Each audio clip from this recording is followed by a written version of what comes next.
Okay, let's try this. This is session number 77. Okay, it's the last section in chapter 10. Chapter 10 is the idols of sickness. Okay, and this is section number 5, Roman numeral 5. Okay, entitled The Denial of God. Okay. Let's just go right into it. The rituals of the god of sickness are strange and very demanding. Joy is never permitted, for depression is the sign of allegiance to him. Depression means that you have forsworn God. Many are afraid of blasphemy, but they do not understand what it means.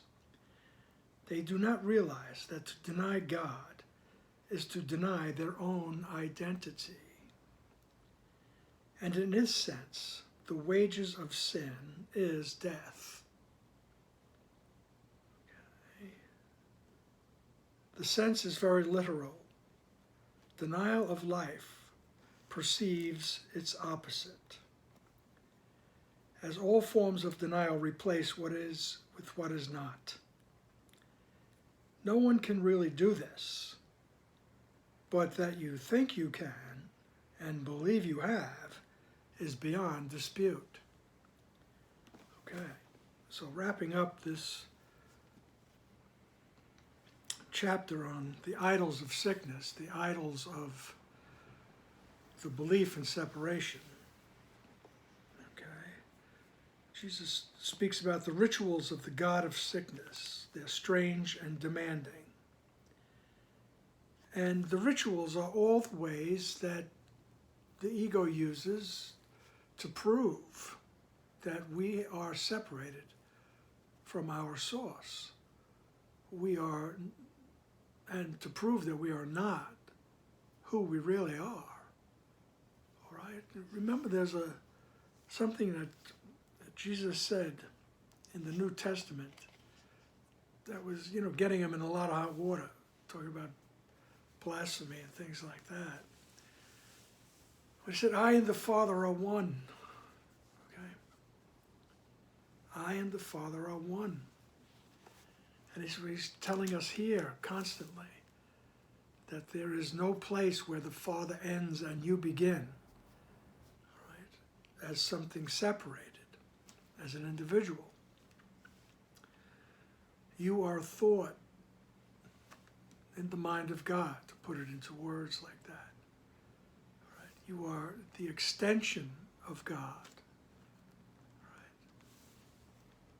And so the ego thought system strives to prove that we are not that. We are separated from that. All right? And then he talks about the rituals of the god of sickness. I mean, all the things that we do to maintain that belief that separation is real. All right. Everything becomes a ritual. I mean, being born, being fed, being clothed, surviving, taking care of the body, breathing, eating, all through your life, get a job or not. All those things that you have to prove, as Bob Dylan would say, 20 years of schooling and they put you on the day shift. That's the 60s for you. But all these rituals are rituals that reinforce the idea that we're separated, we're here on our own.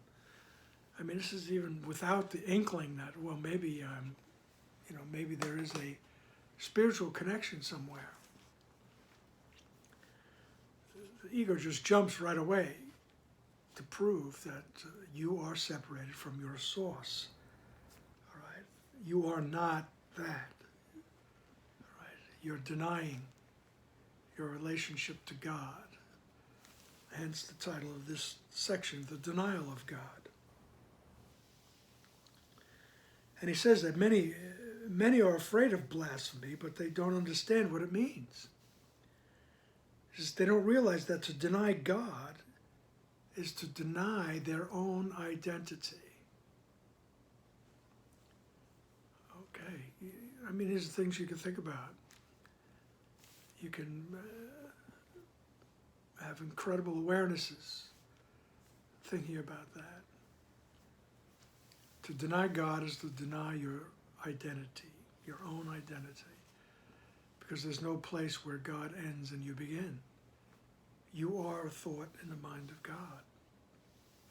You are the extension of all that is. Okay? And he says the denial of that, it brings on the depression. It brings on depression. Joy is never permitted. You don't have that pure joy of the awareness of being connected to Source. All right? Most likely it's something you got to do. You got to make yourself safe. You got to, not only now but in the future. You have to do all kinds of things to prepare for that. All right? And in this current times, the time of the virus here, you see how much that planning did too much good. I mean, personal planning for protection is what I'm talking about. Forget the government. But, you could do your best, to plan. And like John Lennon said, life is what happens to you while you're busy making other plans. And all of a sudden, boom, there's a pandemic. Okay, then. Life changes, all right? And it's all part of the ego thought system to drag us out of our mind where our connection with God exists and focus outside where they think the problem is. Okay? In the last section, we spoke about magic thoughts, thinking that the problem and the solution are outside the mind. So, with all problems, big and small, the problem is perceived as being outside the mind, and so is the solution. We go looking for the solutions. Alrighty. So, depression means that you have forsworn God. Right? Depression is a sign of allegiance to the ego. Right? You don't feel right. You're not happy. Let's put it that way, because there's something wrong. You did something. You don't know what it is, but these songs are coming up now in my head. It's Bob Dylan once again, when he said, "Look out, kid, it's something you did. God knows when, but you're doing it again." All right? Same song, Subterranean Homesick Bones. But that's the way it is. We walk around with this feeling that there's something lacking, something has to be done to become whole.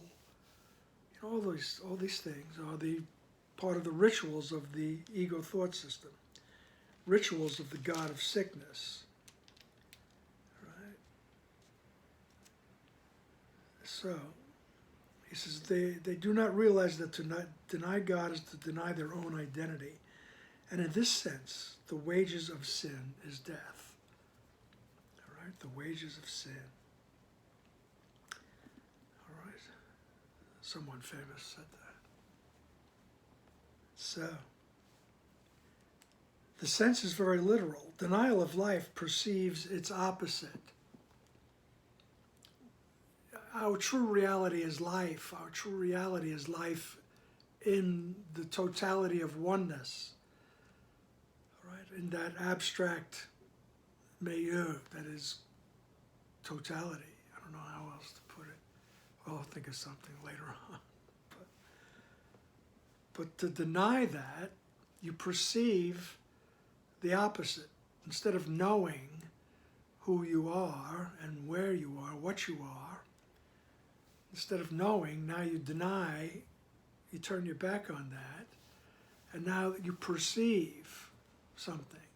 See, in the Course, that's one of the themes that runs throughout, right? The leitmotifs, as Ken would say, that run throughout the Course is perception and knowledge, all right? In this ego situation, we perceive, all right? And in heaven, we know, right? Back in the mind of God, we know, okay? So the denial of life perceives its opposite, as all forms of denial replace what is with what is not, right? So I deny my existence in heaven. That's not me. I am an individual. I'm not part of the oneness. I deny the oneness. So I perceive death, instead of life, it's all this misery, suffering, chaos, confusion, right? And we replace what is, which is your relationship to God, with what is not, which is your individuality. And no one can, you can't really do this, he says. This is once again a statement of what we call the atonement principle, which says you never left the mind of God. You never sinned. So he says, no one can really do this. All right? You can't deny who you really are. All right? He says, you can't really do it. He says, but that you think you can and believe you have is beyond dispute. All right? So you think you can deny who you are, and you think you have. You think you have separated from the oneness. He says, we can't dispute that. All right? So paragraph 2, do not forget, however, that to deny God will inevitably result in projection. Right? And you will believe that others and not yourself have done this to you. The idea of Freud's idea of projection. All right, you repress, and then you push it out. So you repress the thought that I made the decision to separate. I made the decision to believe I'm separated, and boom, here I am.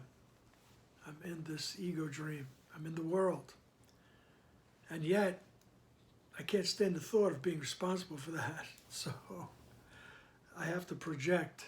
It's everybody else. And you'll believe that others and not yourself have done this to you. Right? How many kids cried out, I didn't ask to be born? Yeah, well, someday you might learn, or inevitably you will learn that you did,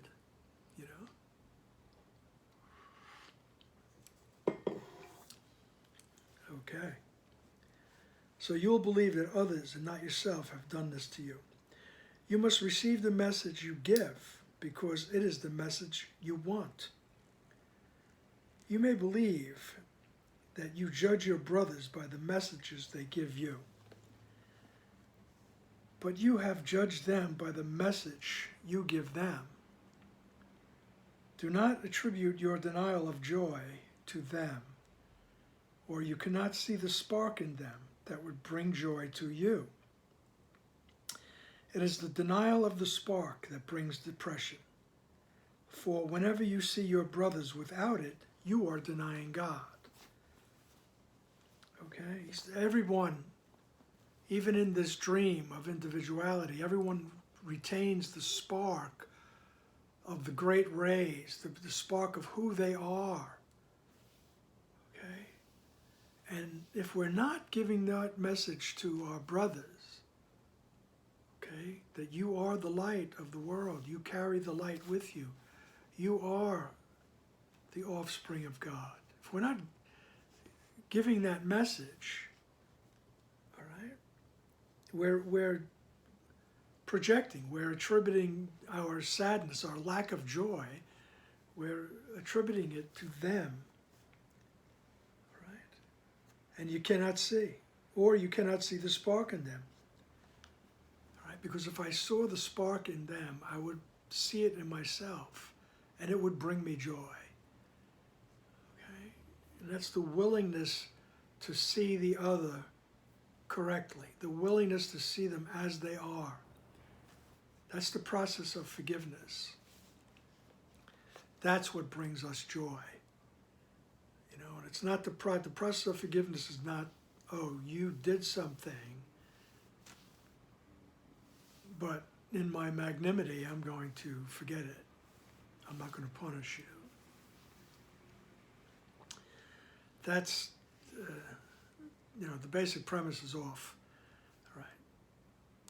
The idea is help me to see them correctly, so I will know that no matter what they did, it's because they have forgotten who they are. They have forgotten that they have the spark. Okay? So it is the denial of the spark that brings depression. For whenever you see your brothers without it, you are denying God. Right? It's the denial of the spark that brings depression. It's the denial of the spark that it brings on hopelessness, okay? Which is basically another word for depression. All right?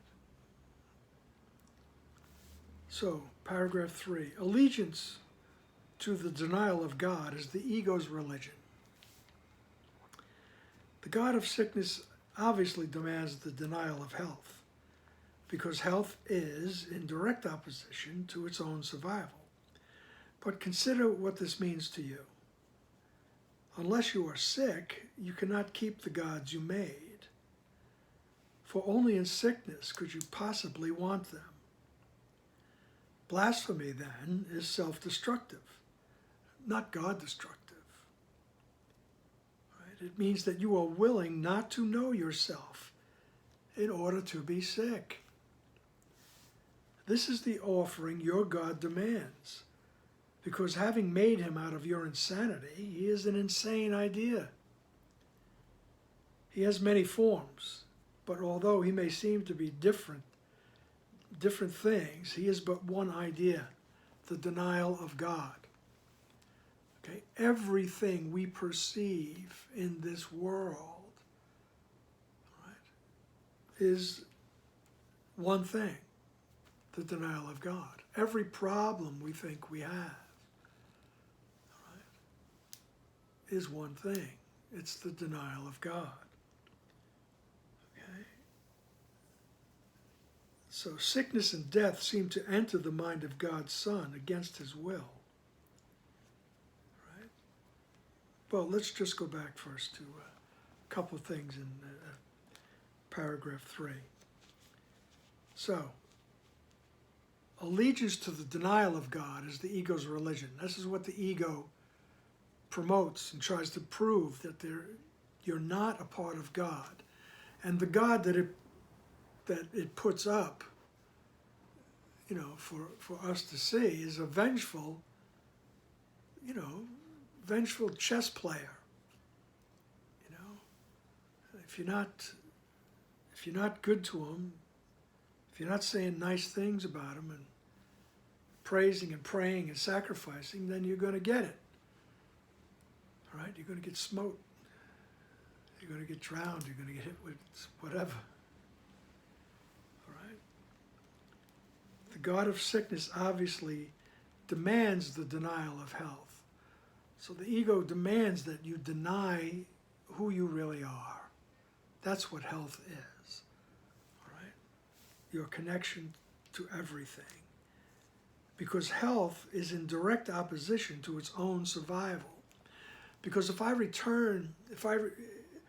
the awareness of who I am rises up, the ego is done. It doesn't exist anymore.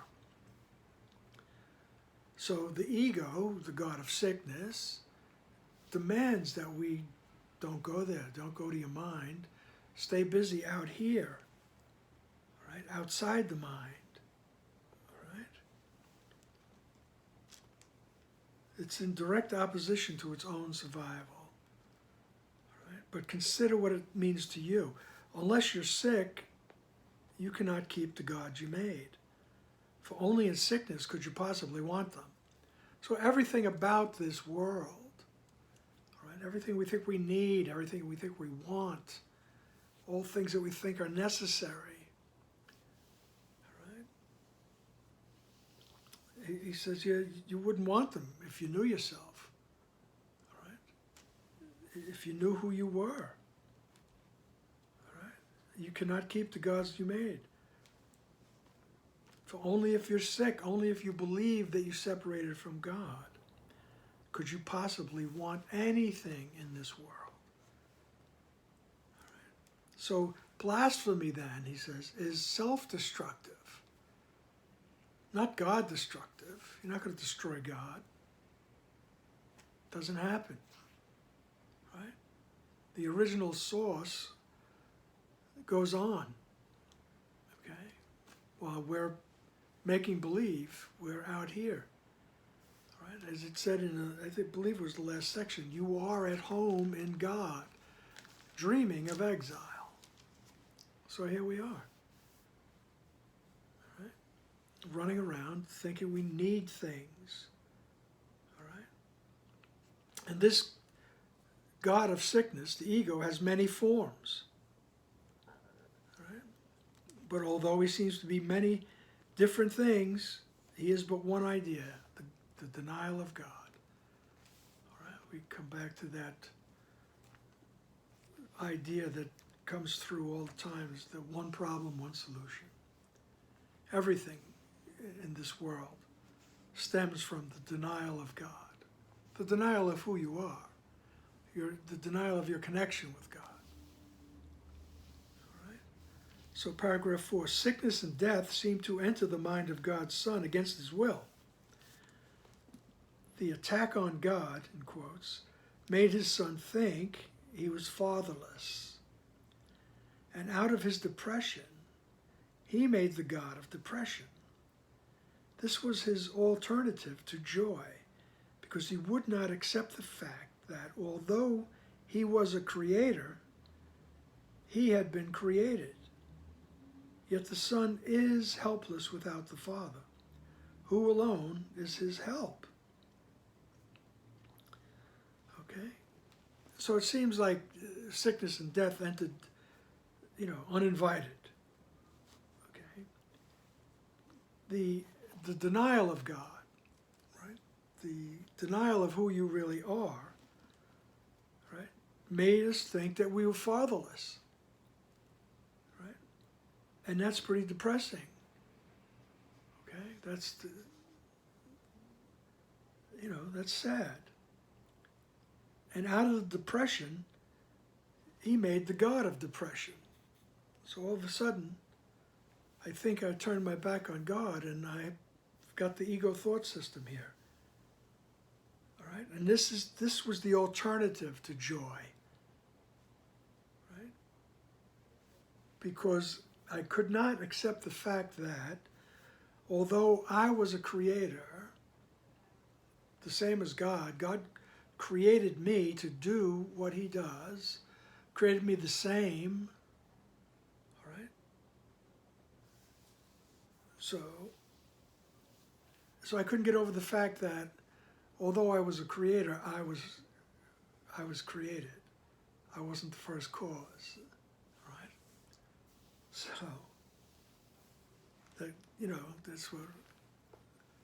that's where the tiny mad idea arose. All right? So, yet the Son is helpless. He says, you are helpless without your source, without the Father, who alone, and God alone is your help. And the memory of God that came with us, the memory of who you are. All right? It's hard you don't separate God from you, because it's who you are. except that you did not create yourself. You were created by the Creator, the initial source. Okay? So the Son is helpless without the Father, who alone is his help. Okay? Paragraph 5. I said before that of yourself you can do nothing, but you are not of yourself. Right? You didn't create yourself. So, if you were, what you have made would be true, and you could never escape. It is because you did not make yourself that you need be troubled over nothing. So you don't have to worry about it. Your gods are nothing because your Father did not create them. You cannot make creators who are unlike your Creator, any more than he could have created a son who was unlike him. If creation is sharing, it cannot create what is unlike itself. It can share only what it is. Depression is isolation, and so it could not have been created. All right? It's just a very beautiful poetic way of saying this is not real. What we experience in form, all this specificity, all this individuation, all this separation, he goes, it's just not real.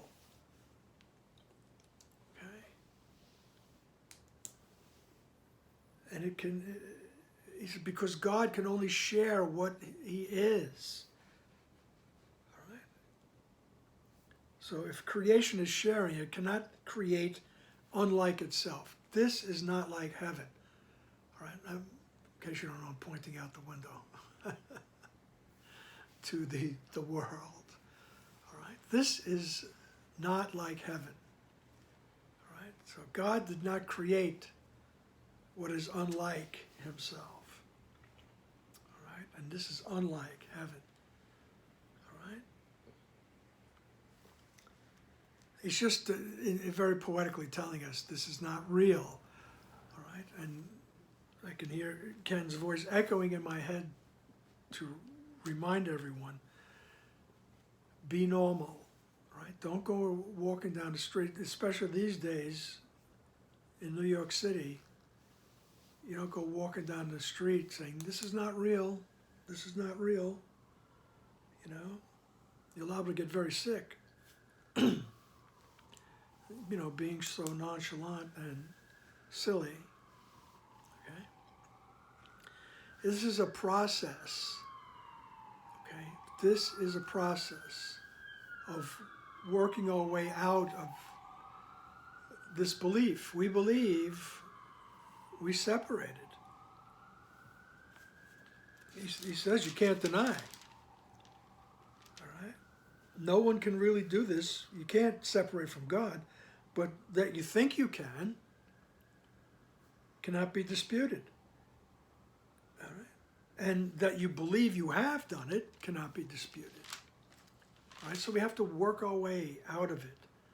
All right? As Ken would say, nobody goes poof. And you don't go walking down the street going, well, this is not real. That might be true, but it's not your experience, really. All right? If it was your experience, you wouldn't go walking down the street telling everybody. All right? You'd be nice. You'd be kind. Okay? All right. So you are not of yourself. All right? And this is not of God, this stuff that goes on all around us. All right? And all we have to do, I mean, not all we have to do, but basically all we have to do is notice what we believe. Notice what our senses are telling us. Notice what we're perceiving. And go to that part of the mind that knows the truth and say, help me to see this correctly. And we work our way out of the dream. Okay? And we'll have, you know, we'll make progress along the way.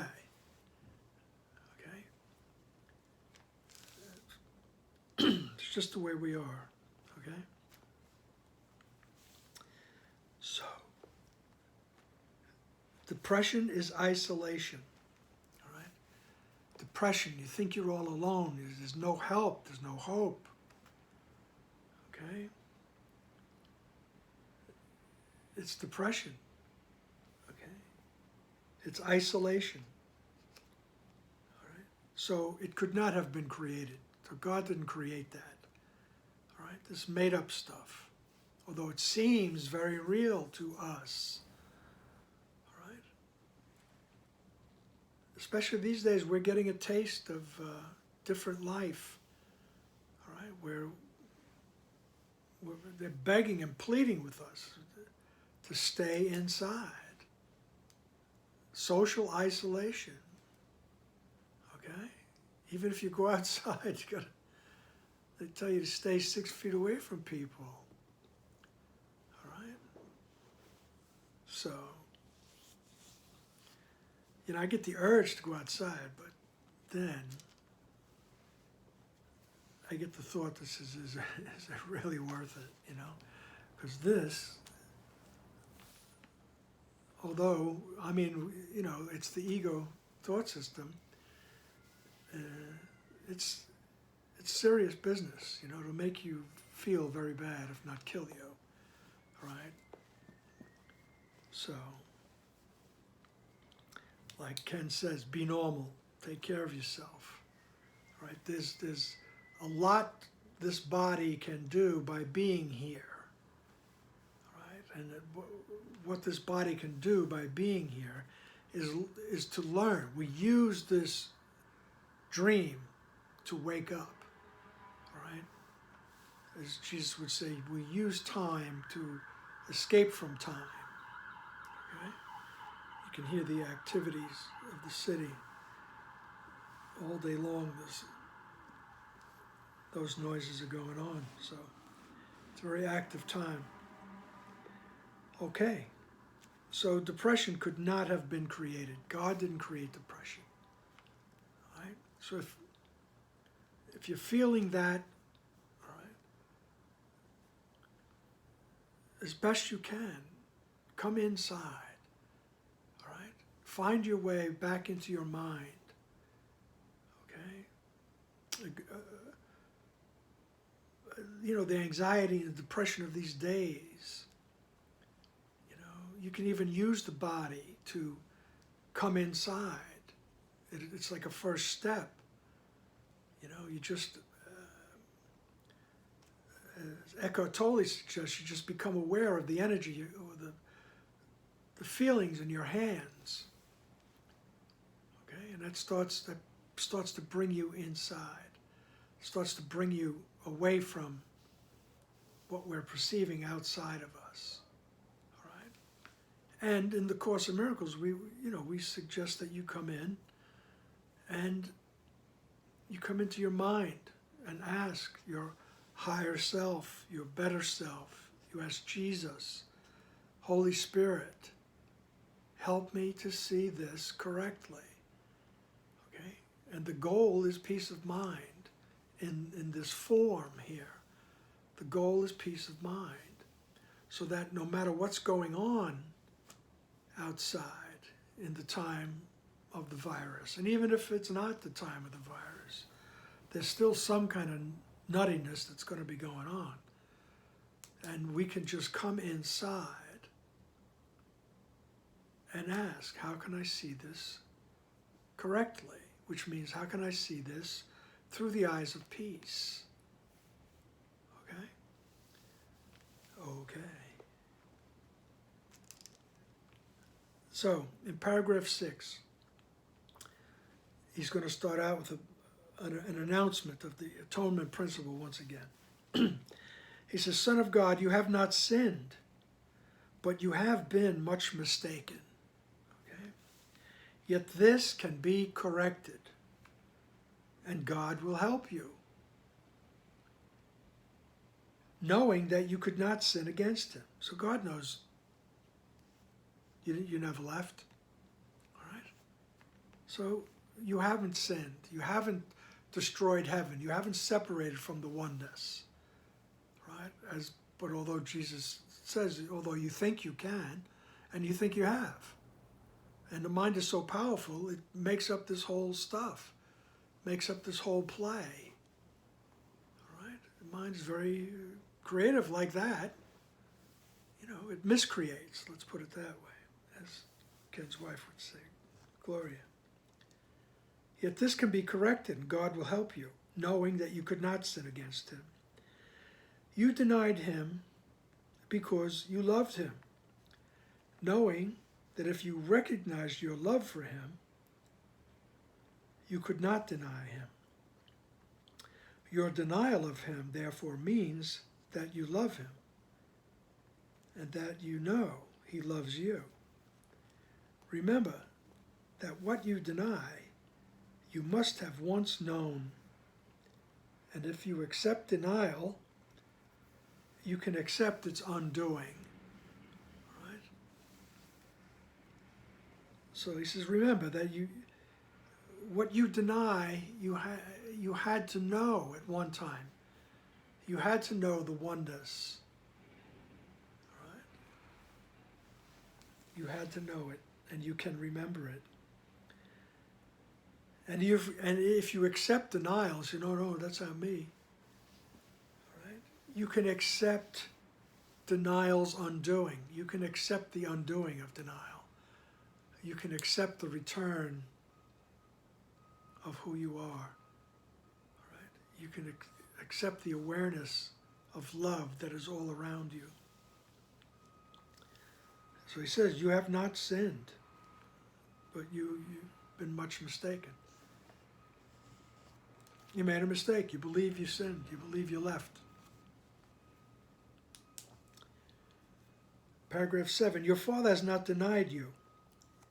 He does not retaliate. Right? But he does call to you to return.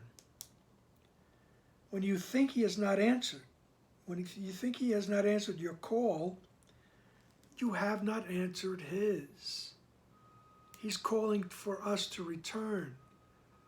So when I'm asking, I think I'm asking God for something. He doesn't answer me, didn't help me. Right? It's because you have not answered God's call. You have not come within. Right? And asked, help me to see correctly. Okay? He calls to you from every part of the sonship, because of his love for his Son. If you hear his message, he has answered you. And you will learn of him if you hear aright. Okay? If you're hearing correctly, you will hear. Right? The love of God is in everything.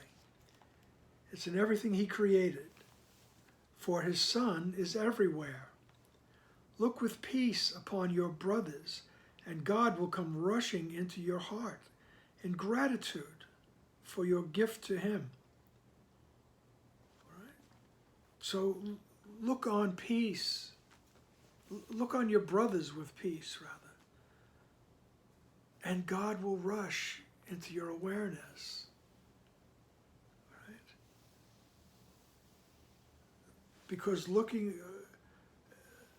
at our brothers with peace is a gift that we're giving to God, so to speak. And in gratitude, he rushes into our mind, all right? It's the poetry. This text is like a huge epic poem, okay? Paragraph 8, do not look to the God of sickness for healing, but only to the God of love. For healing is the acknowledgement of him.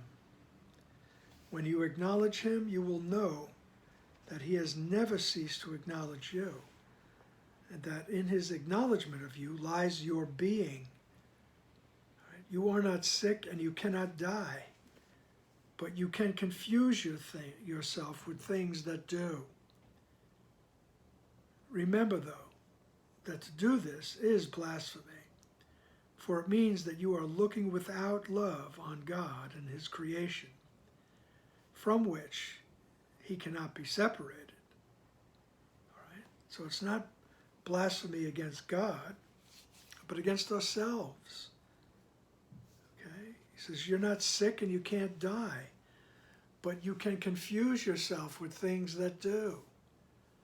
All right? We can confuse ourselves and say, this is me, this is form, my body. All right? So I confuse myself with things that can, waste away, get sick and die. He says, but you can't. In reality, you cannot die. Okay?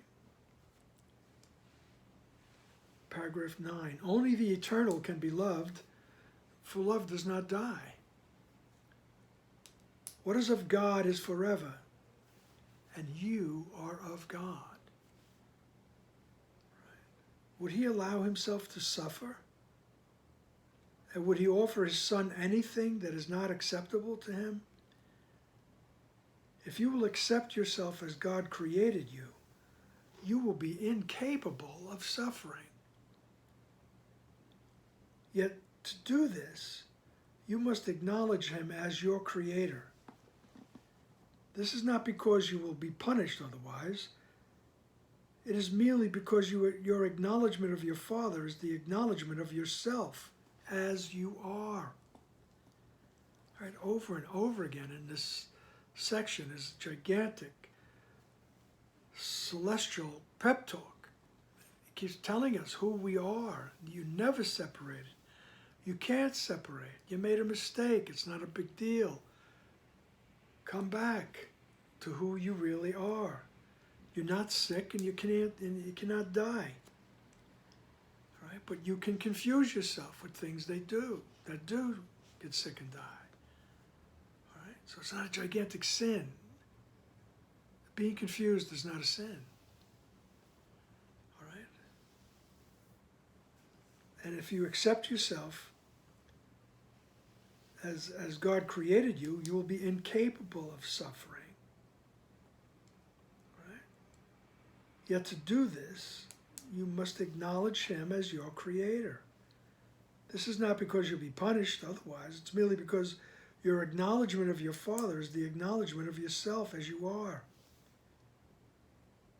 Your Father created you wholly without sin, wholly without pain, and wholly without suffering of any kind. If you deny him, you bring sin, pain, and suffering into your own mind because of the power he gave it. Your mind is capable of creating worlds, but it can also deny what it creates because it is free. The mind is free, so it can deny what it creates. And our true function is creation in heaven, creating just as God creates by extending everything. All right? But you can deny what you created because you're free. But you bring pain and suffering into your own mind because of the power that God gave us. And that power is that the mind is just like his. There's no separation. Okay? So it's very powerful. And when we deny that, we still have the power, but we're bringing pain and suffering into the situation, chaos and confusion. All righty then. Paragraph 10. You do not realize how much you have denied yourself, and how much God in his love would not have it so. Yet he would not interfere with you, because he would not know his Son if he were not free. To interfere with you would be to attack himself, and God is not insane. When you deny him, you are insane. Would you have him share your insanity? God will never cease to love his Son, and his Son will never cease to love him. That was the condition of his creation, fixed forever in the mind of God. To know that is sanity. To deny it is insanity. God gave himself to you in your creation, and his gifts are eternal. Would you deny yourself to him? Okay. He says, you don't realize how much you've denied yourself. All right. Yet, he says, God doesn't interfere. Right? No, God doesn't come in and just turn the switch or come in and say, come on, come on. You make a mistake, go this way. Come home with me. Right? He doesn't do that. Because he doesn't want to make this whole thing real. Doesn't want to attack himself. He's not crazy. All right? Just waiting, doing what he does. Waiting for us to all of a sudden go, oh yeah, I never left. I had that silly dream. You know? So, his gifts are eternal. He says, would you deny yourself to him? Out of your gifts to him, the kingdom will be restored. Right? Out of your gifts to him, the kingdom will be restored to his son. His son removed himself from his gift by refusing to accept what had been created for him and what he had created in the name of his Father. Heaven waits for his return, for it was created as the dwelling place of God's Son. You are not at home anywhere else or in any other condition. Do not deny yourself the joy that was created for you, for the misery you have made for yourself. God has given you the means for undoing what you have made. Listen, and you will learn how to remember what you are. All right? So, do not deny yourself the joy that was created for you, for the misery you have created for yourself. All right? And God has given us the means to undo this whole thing, to undo this dream, to undo this ego thought system. And in the Course in Miracles, we call the means, the tools for doing that, we call that the Holy Spirit. The Holy Spirit, the memory of who you truly are. The Holy Spirit that resides in the mind. That's the spark. Okay? And we can go and visit that to have our perceptions changed. In other words, to have it undone. All right? The miracle. The change of perception, all right? The undoing of the ego thought system, all right? And he says, listen, all right? In other words, be quiet. Ask, how can I see this correctly? And listen, all right? Listen, and you will learn how to remember what you are. Paragraph 12, if God knows his children as wholly sinless, it is blasphemous to perceive them as guilty. If God knows his children as wholly without pain, it is blasphemous to perceive suffering anywhere. If God knows his children to be wholly joyous, it is blasphemous to feel depressed. All of these illusions and the many other forms that blasphemy may take are refusals to accept creation as it is. If God created his Son perfect, that is how you must learn to see him, to learn of his reality.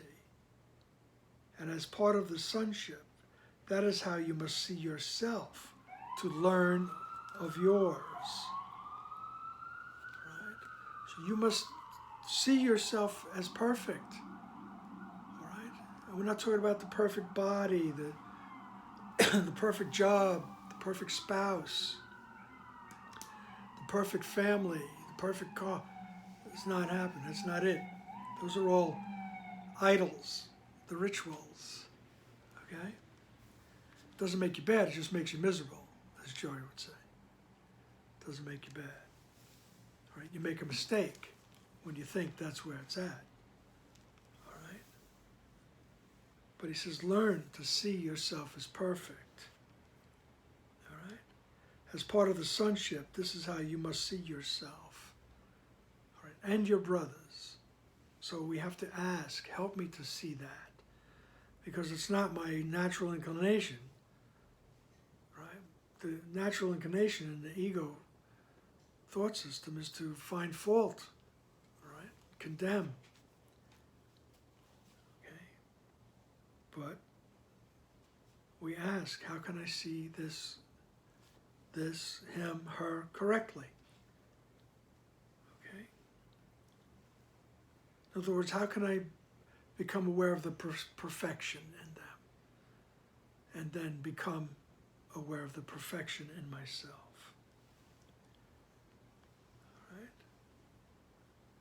Do not perceive anything God did not create, or you are denying him. His is the only fatherhood, and it is yours only because he has given it to you.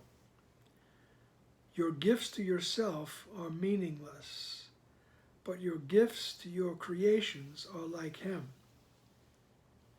because they are given in his name. This is why your creations are as real as his. Yet the real fatherhood must be acknowledged if the real son is to be known. You believe that the sick things you have made are your real creations, because you believe that the sick images you perceive are the sons of God. Only if you accept the fatherhood of God will you have anything, because his fatherhood gave you everything. And that is why to deny him is to deny yourself. Right? Just go back to the mind. Keep on asking to see correctly so we may perceive that we do create like the Father. Right? Not these silly things that we do here in this dream. All right? You believe the sick things you have made are your real creations. All right? So God gave you everything.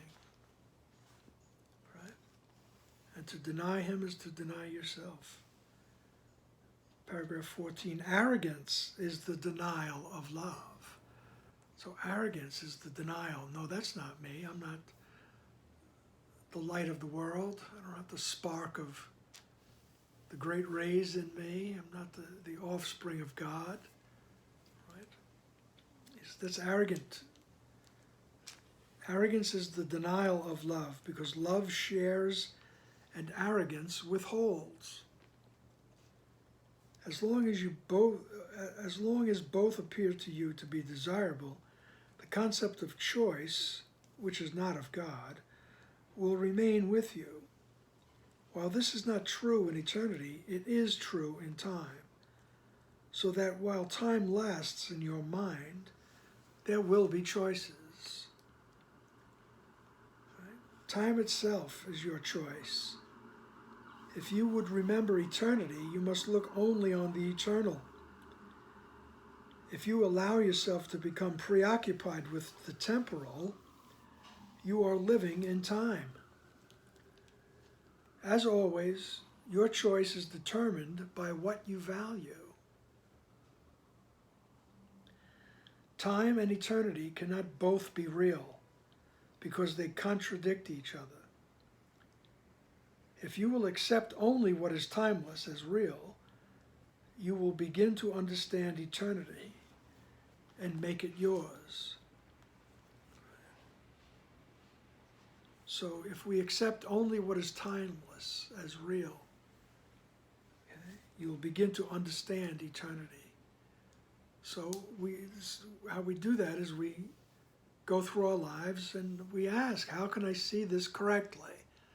All right? Okay? And that's the same way as saying, if you accept only the timeless as real, how can I see this correctly? I want to accept only the timeless. Okay? So when you do that, you'll begin to understand eternity and make it yours. Okay?